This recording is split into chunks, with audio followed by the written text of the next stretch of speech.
Bonjour à tous nos abonnés, c'est avec un grand plaisir que je vous accueille sur notre chaîne. Aujourd'hui, nous allons plonger dans une affaire criminelle intrigante qui s'est déroulée en Suède en 2022. Mais avant de nous immerger dans les détails captivants de cette affaire, je vous invite chaleureusement à vous abonner à notre chaîne et à partager cette vidéo afin de propager notre passion commune pour le true crime. Sans plus tarder, embarquons ensemble dans les méandres de cette sombre affaire. Tove Tønnes, né en mai 2001, vivait à Vetlanda, une petite ville d'environ 14 000 habitants dans la province idyllique de Småland, en Suède.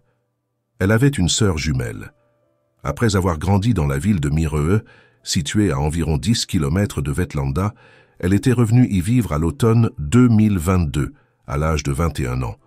Tove était inscrite à l'université de Linköping, où elle étudiait la médecine, mais en 2022, elle a pris une année sabbatique pour réfléchir à son avenir professionnel. Elle n'était plus certaine que la médecine soit la bonne voie pour elle. Durant cette pause, Tove travaillait comme enseignante remplaçante dans une école à Vetlanda, un rôle où elle s'épanouissait et était particulièrement appréciée par ses élèves et ses collègues. En dehors de son travail, elle jouait au football avec passion, un sport qu'elle pratiquait depuis son enfance, tout comme sa sœur jumelle.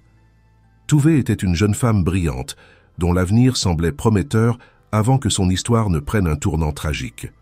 Le samedi 15 octobre 2022, Tove Tønnes a décidé de sortir s'amuser en discothèque dans un établissement proposant un bar, du bowling et de la musique live. Elle était pleine d'enthousiasme à l'idée de passer une soirée agréable avec ses amis. Ce soir-là, elle a croisé deux de ses connaissances, Johanna Jansson, âgée de 20 ans, et Maja Hellman, âgée de 18 ans. Tove connaissait bien Johanna, avec qui elle avait été proche pendant un certain temps. Leur amitié avait commencé plusieurs années auparavant lors d'une fête organisée par des amis communs. Depuis, elles avaient l'habitude de passer du temps ensemble et assister régulièrement à des soirées et des danses.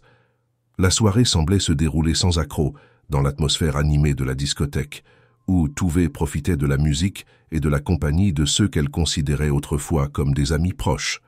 Johanna Jansson était une jeune femme séduisante et très sociable, dotée d'un large cercle d'amis.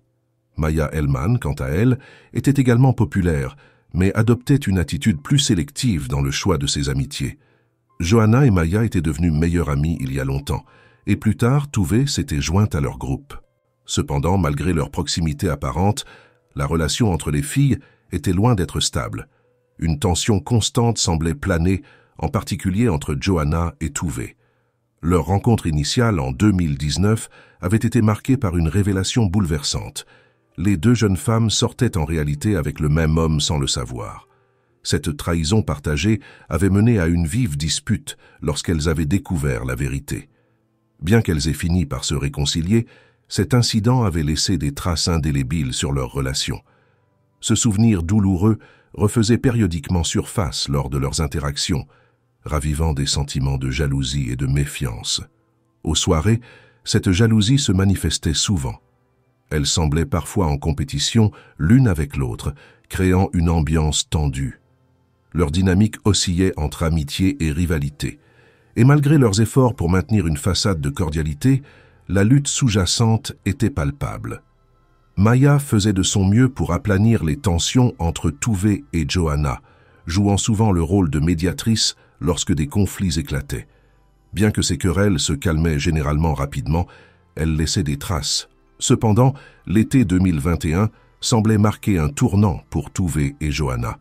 Les deux jeunes femmes avaient décidé de mettre leurs différends de côté, de réévaluer leur amitié et de tenter d'oublier les griefs du passé. Elles avaient fait un effort pour se rapprocher, passant plus de temps ensemble, allant se promener et discutant de manière plus détendue. Malheureusement, cette trêve n'a pas duré aussi longtemps qu'elle l'espérait. Au début de 2022, de nouveaux désaccords sont apparus entre elles, cette fois encore liés à des histoires de garçons.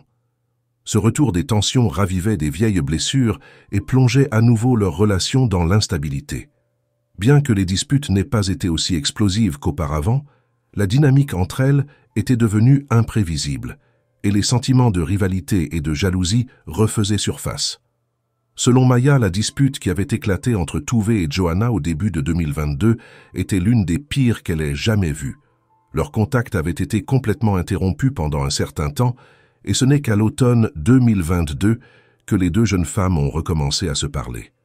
Pourtant, même à ce moment-là, leur relation restait tendue, et les rancœurs semblaient à peine dissimulées. Revenons au 15 octobre 2022. En fait, Tuve était parti en discothèque avec ses amis, espérant passer une soirée tranquille. Tout se déroulait comme prévu jusqu'à ce qu'elle croise Johanna et Maya. Au début, les trois jeunes femmes ont échangé des paroles sans animosité, discutant ensemble pendant quelques heures. Cependant, vers minuit, Maya a soudainement remarqué que Johanna et Tuve avaient disparu. Inquiète, elle a demandé au barman s'il savait où elles pouvaient être. Il s'est avéré qu'elles étaient sorties dans la rue où une confrontation bruyante avait eu lieu. Peu de temps après, vers 1h du matin, Johanna et Tuve sont réapparus dans l'établissement juste avant que la discothèque ne ferme ses portes. Le personnel avait déjà commencé à demander à tout le monde de partir. Une fois dehors, les tensions entre Johanna et Tuve ont ressurgi de manière plus intense. Ce qui n'était qu'une querelle verbale s'est rapidement transformé en une bagarre physique. Cette altercation marquait un nouveau sommet dans la rivalité tendue entre les deux jeunes femmes, et les conséquences allaient s'avérer bien plus graves que quiconque aurait pu l'imaginer. Tuve, après la dispute qui a éclaté entre elle et Johanna, a envoyé un message à son petit ami lui disant « Johanna m'a frappé ». Malgré cet incident, les jeunes femmes ont choisi de ne pas se séparer immédiatement, décidant plutôt de discuter et d'essayer de résoudre le conflit une fois pour toutes. Tuve, qui était venue à la discothèque à vélo, avait l'intention de rentrer chez elle à pied, en poussant son vélo à ses côtés plutôt que de le conduire. Il y avait environ une demi-heure de marche jusqu'à chez elle, et le chemin passait devant la maison de Johanna. Tuve a pris la décision de faire le trajet avec Johanna et Maya. Elles espéraient, en discutant calmement, pouvoir enfin apaiser les tensions qui pesaient sur leur relation. Le 16 octobre, à 1h45 du matin, les trois jeunes femmes sont arrivées devant la maison de Johanna. Au départ, elles avaient l'intention de se dire au revoir et de continuer chacune leur chemin, mais elles ont finalement changé d'avis et décidé d'entrer pour boire une tasse de café, un geste symbolique pour tenter de rétablir la paix entre elles. Peu avant 2h du matin, à 1h48, Tuve a contacté son petit ami au téléphone. Elle lui a dit qu'elle s'était rendue chez Johanna après la soirée en discothèque et que tout se passait bien. Rien dans sa voix ne laissait présager de tension ou de danger imminent, et son petit ami n'a noté aucun signe suspect dans son comportement. Pourtant, il s'est inquiété en apprenant que Tuve se trouvait dans l'appartement de Johanna, craignant que les jeunes femmes ne recommencent à se disputer. Tuve l'a rassurée, affirmant que tout allait bien et qu'elle rentrerait chez elle sous peu. C'était la dernière fois que Tuve a pris contact. Après cet appel, plus personne n'a entendu parler d'elle. Le lendemain matin, la mère de Tuve a essayé à plusieurs reprises de contacter sa fille, mais n'a obtenu aucune réponse. Ce dimanche, elles avaient prévu de se retrouver pour faire du shopping ensemble. Pourtant, même à 10h, Tuve restait injoignable, ce qui était inhabituel pour elle. Inquiète, la famille de Tuve a décidé de se rendre chez elle pour voir si quelque chose s'était passé. Ils ont découvert que la porte était verrouillée et que personne ne répondait. La mère de Tuve, de plus en plus anxieuse, a décidé de contacter la police à environ 9h. Au départ, la police n'a pas pris la situation au sérieux. Les policiers supposaient que Tuve, comme beaucoup de jeunes étudiants, avait peut-être bu un peu trop lors de sa soirée en discothèque et était simplement en train de récupérer. Cependant, la mère de Tuve a insisté sur le fait que cette absence de réponse était anormale pour sa fille. Elle a expliqué que Tuve n'aurait jamais manqué un rendez-vous ou ignoré ses appels sans raison. Finalement, la persistance de la mère a convaincu les policiers de prendre la situation plus au sérieux. Lorsque les enquêteurs ont commencé à interroger la mère sur les récents événements, ils ont appris qu'une dispute avait éclaté entre Tuve et son amie Johanna, liée à des histoires de petits amis. Ce détail a immédiatement éveillé les soupçons des policiers, suggérant que cette querelle pourrait être liée à la disparition de Tuve. La première étape de l'enquête a été de vérifier le téléphone portable de Tuve. Ils ont découvert que la dernière fois que son téléphone avait émis un signal, c'était aux alentours de 4h du matin, le 16 octobre. Cependant, le signal avait été localisé à plusieurs kilomètres du complexe d'appartements où vivaient les jeunes femmes. Le téléphone avait ensuite été éteint dans une zone marécageuse, ce qui a conduit la police à diriger les recherches dans cette région pour retrouver la trace de Tuve. Pendant ce temps, Johanna et Maya étaient tranquillement chez elles. Leur comportement n'indiquait rien de suspect à première vue, mais les enquêteurs savaient que la dispute de la veille, combinée à la disparition de Tuve, exigeait une enquête approfondie. Le 17 octobre, les enquêteurs ont finalement réussi à contacter Johanna et Maya pour les interroger sur les événements de la nuit du 15 octobre, lorsque Tuve avait disparu. Ils se sont penchés sur les détails de la soirée, ainsi que sur les conflits passés entre les trois amies, car Johanna et Maya étaient les dernières personnes à avoir vu Tuve vivante. Naturellement, elles sont devenues des suspectes dans l'enquête. Malgré leurs interrogatoires, les enquêteurs n'avaient alors aucune preuve concrète pour les inculper, et les jeunes femmes ont été relâchées. Lors de leur entretien, Johanna et Maya ont nié toute implication dans la disparition de Tuve. Elles ont affirmé qu'après une soirée où elles avaient discuté et résolu leur querelle, elles s'étaient séparées amicalement. Selon elles, elles n'avaient plus revu Tuve après cela. Pour corroborer leur dire, les policiers se sont rendus chez Tuve pour fouiller son domicile, mais n'ont rien trouvé de suspect. Il était évident que Tuve n'était jamais rentrée chez elle après sa rencontre avec ses amis. L'enquête a ensuite conduit les policiers à se rendre à l'appartement de Johanna. À leur arrivée, ils ont remarqué que des travaux de rénovation étaient en cours. Toutes les pièces étaient poussiéreuses et des matériaux de construction étaient éparpillés partout, signe que les travaux avançaient. Cependant, un détail étrange a immédiatement attiré l'attention des enquêteurs, la salle de bain. Contrairement au reste de l'appartement, elle était impeccablement propre, presque stérile, et dégageait une forte odeur de produits d'entretien. Sur le lit de Johanna, la police a découvert un drap neuf, dont la couleur ne correspondait pas au reste du linge de lit. Ce détail semblait anormal, comme si ce drap avait été récemment remplacé. Lorsque les enquêteurs ont demandé des explications à Johanna à propos du drap, elle n'a jamais pu fournir une réponse claire. Pire encore, elle a refusé de leur montrer le drap en question, suscitant davantage de suspicions. Les éléments s'accumulaient et suggéraient que quelque chose de grave s'était produit dans l'appartement de Johanna. La propreté inhabituelle de la salle de bain et le remplacement suspect du drap, combiné au fait que Tuve n'avait pas été revue depuis qu'elle avait quitté la discothèque avec ses amis, ont renforcé les doutes des enquêteurs. Lors des fouilles dans l'appartement de Johanna, les enquêteurs ont découvert des éléments troublants. Un grand rouleau de sacs poubelles noirs dans la cuisine, ainsi qu'un grand contenant d'eau de Javel et une bouteille d'alcool à friction. Pourtant, malgré ces trouvailles suspectes, aucun signe de lutte, de dispute ni de tache de sang n'a été retrouvé dans l'appartement. Cela n'a fait qu'ajouter à la complexité de l'enquête. Les autorités ont alors décidé d'interroger à nouveau Johanna et Maya lors d'un interrogatoire officiel. Les deux jeunes femmes ont accepté de coopérer et ont répondu aux questions de manière posée, ce qui a surpris les enquêteurs étant donné la gravité de la disparition de leur amie. Johanna, en particulier, semblait étonnamment calme et détachée. Lors de l'interrogatoire, elle a admis que Tuve et elle s'étaient disputés la veille de la disparition, alors qu'elles étaient dans le bar. Elle est même allée jusqu'à affirmer que Tuve l'avait physiquement agressée. Cependant, la version de Maya était sensiblement différente. Bien qu'elle ait également confirmé qu'il y avait eu une dispute entre Tuve et Johanna, elle a décrit l'incident comme bien moins violent que ce que Johanna prétendait. Cette première contradiction dans les témoignages des deux jeunes femmes a immédiatement attiré l'attention des enquêteurs, qui ont commencé à suspecter qu'elles pourraient dissimuler quelque chose ou se couvrir mutuellement. Les enquêteurs ont ensuite examiné les téléphones portables des deux suspectes. Grâce aux données de géolocalisation, ils ont pu confirmer que les deux téléphones se trouvaient dans l'appartement de Johanna pendant une longue période, avant et après la disparition de Tuve. Ces informations renforçaient l'idée que les deux jeunes femmes étaient impliquées d'une manière ou d'une autre dans cette disparition mystérieuse. Pendant ce temps, les équipes de recherche continuaient à explorer la zone où le dernier signal du téléphone portable de Tuve avait été enregistré. Des chiens spécialement dressés ont été amenés pour aider dans les recherches. Les policiers ont d'abord ratissé un périmètre d'1,5 km autour de ce point, mais ils n'ont trouvé aucune trace de la jeune femme. Face à cette impasse, la zone de recherche a été étendue à la périphérie de la ville, mais la disparition de Tuve restait un mystère. Le lendemain de l'interrogatoire des amis de Tuve, la police a décidé de rendre publique la disparition de la jeune femme. Cette annonce a rapidement suscité une grande réaction du public, en particulier à Vetlanda, où Tuve était bien connu pour sa personnalité brillante et chaleureuse.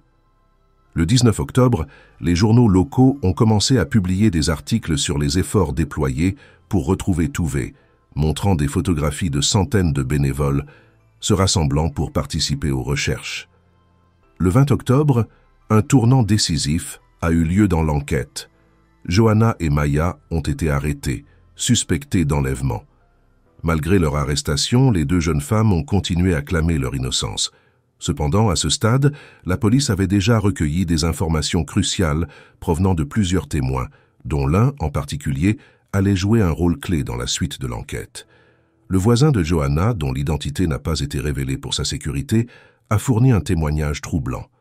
Selon lui, dans la nuit du 16 octobre, il avait entendu des bruits sourds venant de l'appartement de Johanna aux alentours de 3 heures du matin.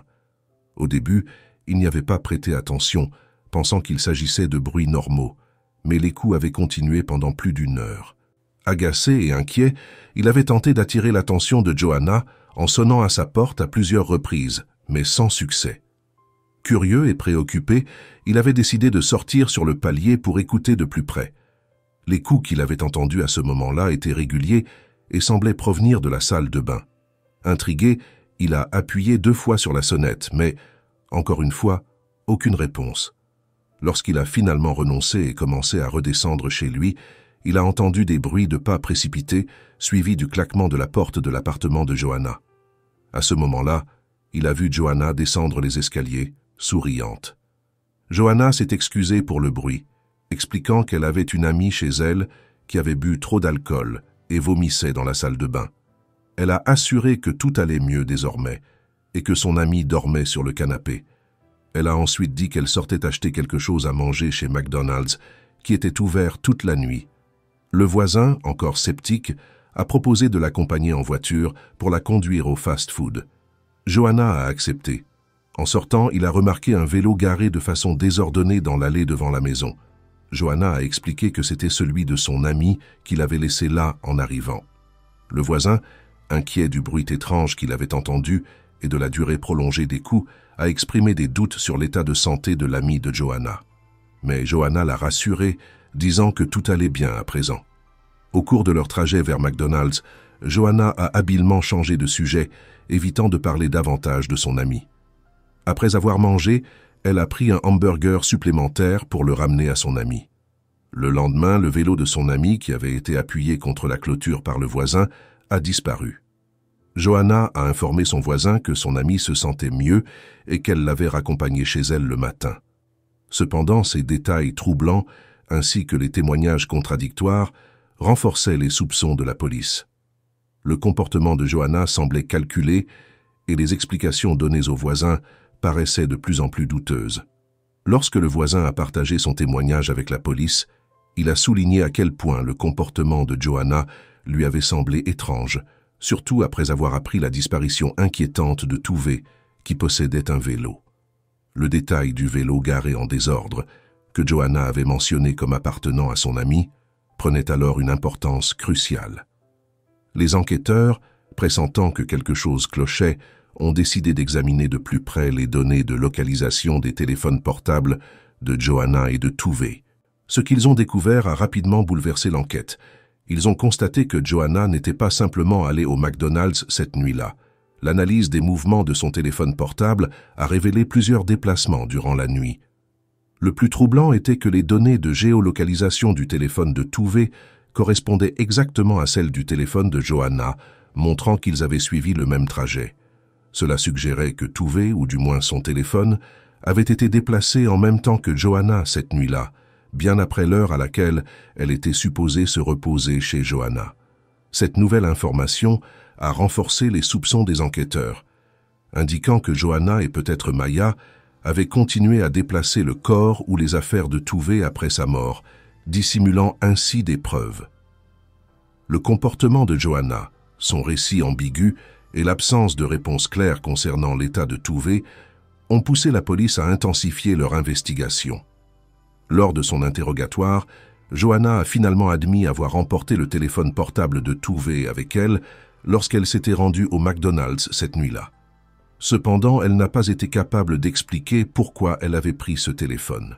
Cette incohérence a fortement renforcé les soupçons des enquêteurs qui ont alors considéré que Johanna aurait pu intentionnellement éteindre le téléphone de Tove pour brouiller les pistes et éviter que sa position ne soit traçable. L'analyse plus approfondie des données de géolocalisation du téléphone portable de Johanna a révélé des informations encore plus troublantes. Après être revenu du McDonald's aux alentours de 3h56 du matin, les enquêteurs ont découvert que sa voiture avait été repérée quelques minutes plus tard dans une station-service à proximité.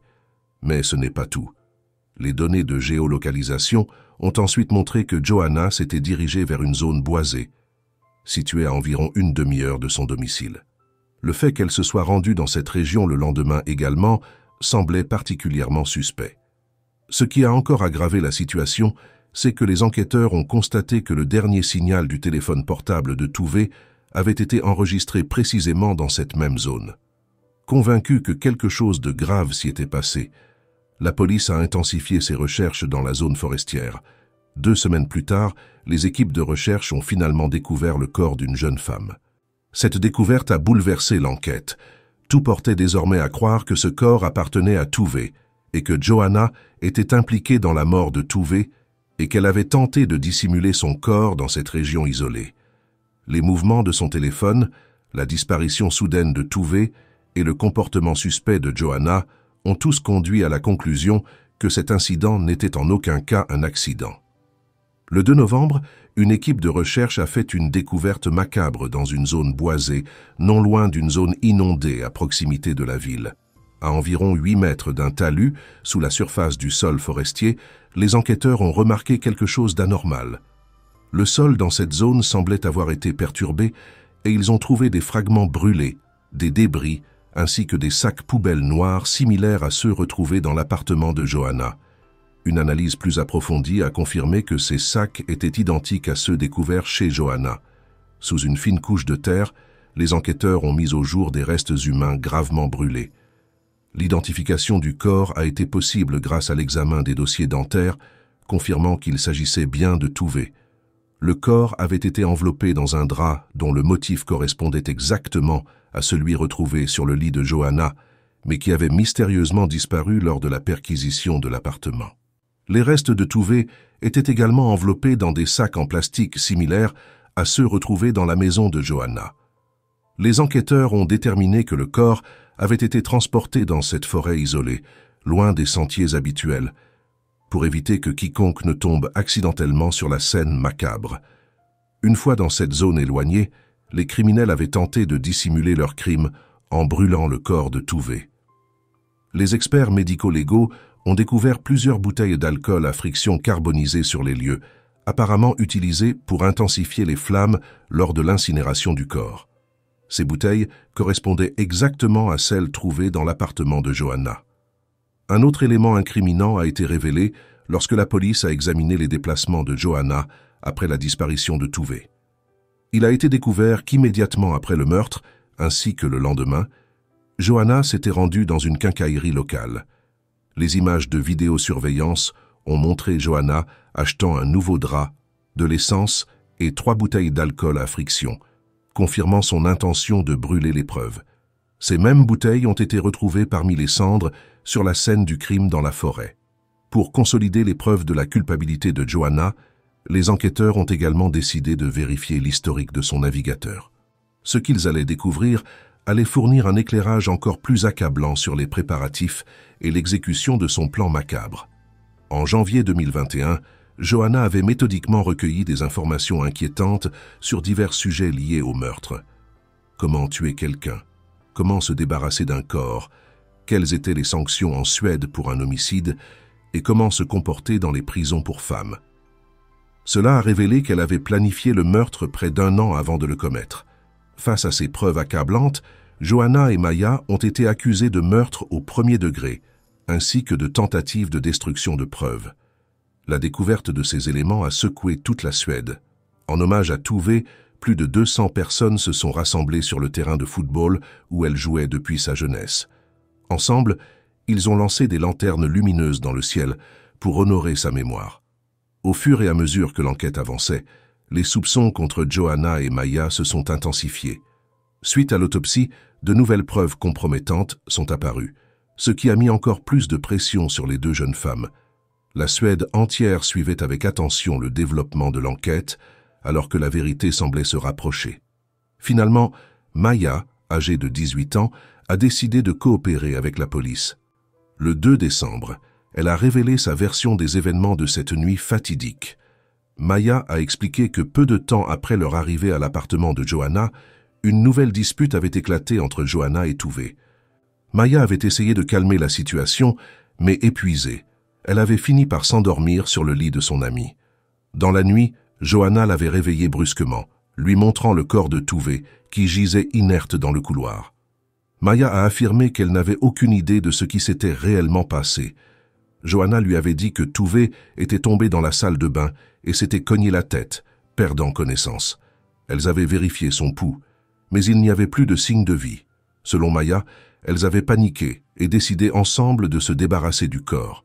Maya a insisté sur le fait qu'elle n'avait pas participé activement au meurtre et qu'elle ne savait pas comment Tove était réellement morte. Mais son implication dans la tentative de dissimulation du crime était désormais indéniable, et sa coopération avec la police pourrait peser dans la suite du procès. Après plusieurs semaines d'interrogatoire et sous la pression des preuves accumulées, Johanna a finalement décidé de coopérer à l'enquête. Elle a admis qu'un conflit avait bien eu lieu avec Tove cette nuit-là, mais a raconté une version des faits qui cherchait à minimiser sa responsabilité. Selon Johanna, après que la tension initiale entre elles se soit apaisée, elle avait voulu désamorcer la situation en montrant à Tove la nouvelle salle de bain, fraîchement rénovée dans son appartement en travaux. Cependant, Tove était encore contrariée et, après avoir fait un commentaire désobligeant sur la salle de bain, elle aurait poussé Johanna. Elle a alors réagi en la repoussant, ce qui a fait tomber Tove au sol. Inquiète, Johanna s'est approchée et s'est penchée sur son amie pour lui demander comment elle allait.